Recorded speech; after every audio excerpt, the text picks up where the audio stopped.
মিরপুরে কয়দিন আগে ওই যে নুরুল নামে একটা ছেলে মারা যায় ওই বৈষম্য বিরোধী ছাত্র আন্দোলনে। ওর বাবার সঙ্গে আমার হচ্ছে গতকাল দেখা হয়েছিল। সে আমাকে জানাচ্ছে যে মামলার এজাহারে কিভাবে যেন তার ছেলে এবং তার নাম, এবং কি কারণে যে তার ছেলে তো মারা গেছে, প্রথম কথা হচ্ছে তার ছেলে মারা গিয়েছে, এবং সেখানে তার তো মামলাতে তার নাম থাকার কথা না, গানশট উন্ড হয়, তাহলে তার সার্টিফিকেটটা ঘুরিয়ে পিছিয়ে লিখতে, এটা বলা ছিল। তো এটার প্রমাণ তো আচ্ছা। আমি তখন পাইনি। সে আমাকে জাস্ট বলেছিল একটা, যে একজন মানুষ মারা গিয়েছিল গানশটে, তার সার্টিফিকেটটা ঠিক এইভাবে লেখা হয়েছিল যে তার হচ্ছে ফিজিক্যাল অ্যাসল্ট হয়েছে এবং তার ব্লিডিং এ হার্ট স্টপ হয়ে গিয়েছিল, এইভাবে লেখা হয়েছিল। ওই দিন সে চলে যায় খুব ভালোভাবে, খুব বেশি কিছু বলেনি। ওই দিন যাওয়ার সময় আমাকে রাত্রেবেলা নার্স আসে। নার্স আসার পরে সে আমাকে বলে যে আপনাকে তো 3 দিনই জেরা করা হয়েছিল সম্ভবত। আমি বলেছিলাম হ্যাঁ। তো ওই সে আমার সাথে 2 ঘন্টা সময় কাটায় এবং সে আমাকে অনেক ফুটেজ দেখায়। ফুটেজ গুলো ছিল এরকম যে 20 তারিখে একটা উন্মুক্ত বিশ্ববিদ্যালয়ের একজন শিক্ষার্থী মারা যায়, এবং সে হচ্ছে গুলিবিদ্ধ হয়, তার একটা কিডনি দিয়ে বুলেট ভেদ করে আরেকটা কিডনি দিয়ে বের হয়ে গিয়েছিল। সেই ভিডিও ফুটেজটা দেখিয়েছিল। আরেকটা ভিডিও, তার মেয়ে অসুস্থ ছিল, সে জাস্ট বের হয়েছিল নাপা প্যারাসিটামল কেনার জন্য আর কি, নাপা সিরাপ কেনার জন্য। সে রাস্তায় বের হওয়ার সময় পুলিশকে দেখে হাত উঁচিয়েছিল এবং তাকে একদম ক্লোজ রেঞ্জেই গুলি করা হয়।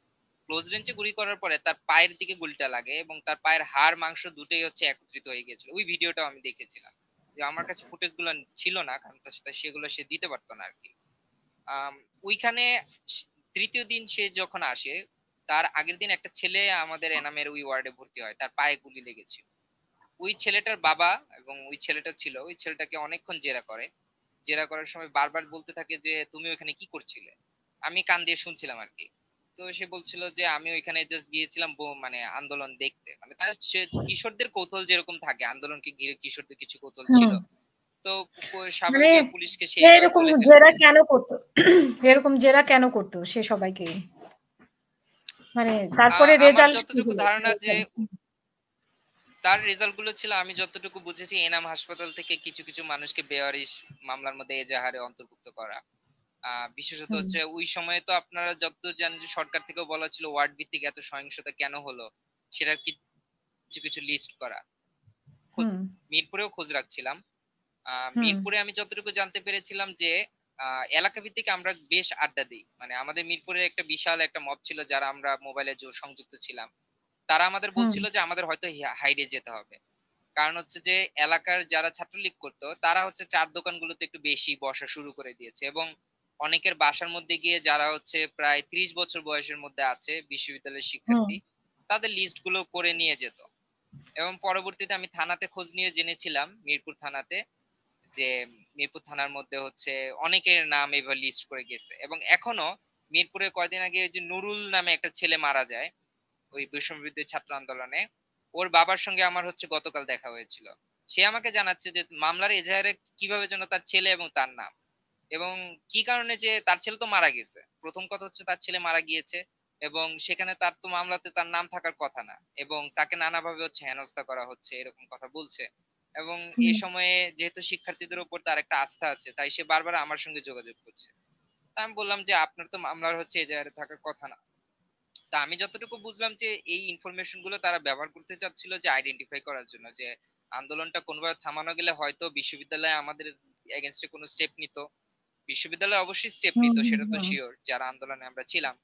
আর আন্দোলন পরবর্তী সময়ে আমরা ছাত্রলীগ দ্বারাও নানাভাবে নির্যাতিত হতাম, এটাও নিশ্চিত। তো আচ্ছা, আমার এখানে একটা প্রশ্ন, যে ভিত্তিক আপনি হোক, আপনার যে বিশ্ববিদ্যালয় হোক, ভিডিওটা আমি নানাভাবে দেখেছিলাম, আমাদের ইনফরমেশন। হুম, আপনার যে ভিডিওটা আমি দেখেছিলাম তারা লিখেছিল যে জি, হসপিটাল থেকে লেখা হয়েছিল যে সেটা আপনাকে গুলি করা হয়নি। তাই তো?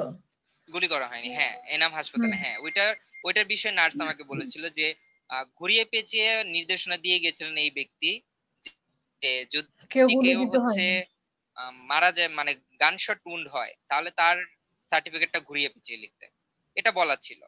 তো এটার প্রমাণ তো আচ্ছা, আমি তখন পাইনি। সে আমাকে জাস্ট বলেছিল একটা, যে একজন মানুষ মারা গিয়েছিল গানশটে, তার সার্টিফিকেটটা ঠিক এইভাবে লেখা হয়েছিল যে তার হচ্ছে ফিজিক্যাল অ্যাসল্ট হয়েছে এবং তার ব্লিডিং এ হার্ট স্টপ হয়ে গিয়েছিল, এইভাবে লেখা হয়েছিল। আর আমারটা লেখা ছিল physical assault by cut injury, মানে হচ্ছে কেটে গিয়ে যাওয়ার ফলে আমার এই ইনজুরিটা হয়েছে। কিন্তু আমি যখন সোরোর দিতে যাই, তারা আমাকে পর্যবেক্ষণ করে প্রথমে বলে এটা কোনোভাবেই কাট শট হতে পারে না, এটা হচ্ছে গান শট, এটা গান কোনোভাবেই শোনা। কাট শট হতে আমার পারে না। আপনার কাছে তো আরেকটা আমি ছোট এই প্রশ্ন। ডকুমেন্ট দুটোই রেখে হুম। দিয়েছিলাম। জি, আপনার কাছে আমার জি, আরেকটা ছোট জি প্রশ্ন। আপু। আ সেটা হচ্ছে যে এই এই যে ভ্যানের যে ছবিটা আসলো লাশের উপরে লাশ তুলছে, সেই ছবি দেখার আগ পর্যন্ত, সেই ফুটেজ দেখার আগ পর্যন্ত এই পুলিশগুলাই আবার আশুলিয়ায় কাজ করেছে। তাই তো? আপনি যেহেতু সেই এলাকায় হ্যাঁ, সাংবাদিকতার কাজ করেন। জি, হুম। এই জি। পুলিশগুলাই আমি ছিল ওই এলাকায় সাংবাদিকতা করতাম না, আমি আন্দোলনে যুক্ত ছিলাম। এই আন্দোলনে পুলিশগুলোই যুক্ত ছিল। ছিলেন। হ্যাঁ, ঘুরে ফিরে এনারাই ছিল। আমি আসলে ভিডিওতে হুম, বুঝতে পারছিলাম না। তো ওই লোকের চেহারা দেখার পরে আমি বুঝতে পারি যে এটা নিশ্চিত সাবার। তারপরে আমি জানতে হুম, পারি এটা আশুলিয়া। এবং পরবর্তীতে আমি আমার পত্রিকাতে গিয়েও বলেছিলাম যে আমি এই ভাই একজন সাক্ষী। কারণ হচ্ছে ৫ তারিখে তার যে কাজ, সেটাই তো হুম। তার একমাত্র অপরাধ না। সে যদি আর ২০ তারিখ আগে থেকে থেকেই সে এভাবে জেরা অপরাধ করে থাকে, করেছে। তার মানে আরো অসংখ্য মানুষকে সে এভাবে হচ্ছে জেরা করে। নিপীড়ন করেছে। এটা সিওর। কারণ হচ্ছে ওই সময় তো আমাদের সাভারে হচ্ছে মিডিয়া কভারেজ ছিল না। সাভারে কি কি হচ্ছিল এটা জানা যাচ্ছিল না। ওই সময়ে অনেক মানুষকে হচ্ছে পুলিশ ধরেছিল, ধরপাকড় করছিল, ২,০০০ ৩,০০০ টাকার বিনিময়ে ছেড়ে দিচ্ছিল, এরকম অভিযোগ আমি শুনেছি হাসপাতালে বসে। তার মানে অনেক অপরাধ হচ্ছিল ওইখানে, আর পুলিশই করছিল। তো এই অপরাধগুলোর আসলে বিচার হওয়া দরকার, যেটার বিষয়ে আসলে এখনো আমরা কোনো মানে বাস্তবায়নযোগ্য কোনো নির্দেশনা দেখিনি আমি এখন পর্যন্ত। অসংখ্য ধন্যবাদ। পুলিশের এই যে, জি, জি আপু। যে আপনি কি বলতে চেয়েছিলেন শেষ করবেন প্লিজ। হুম।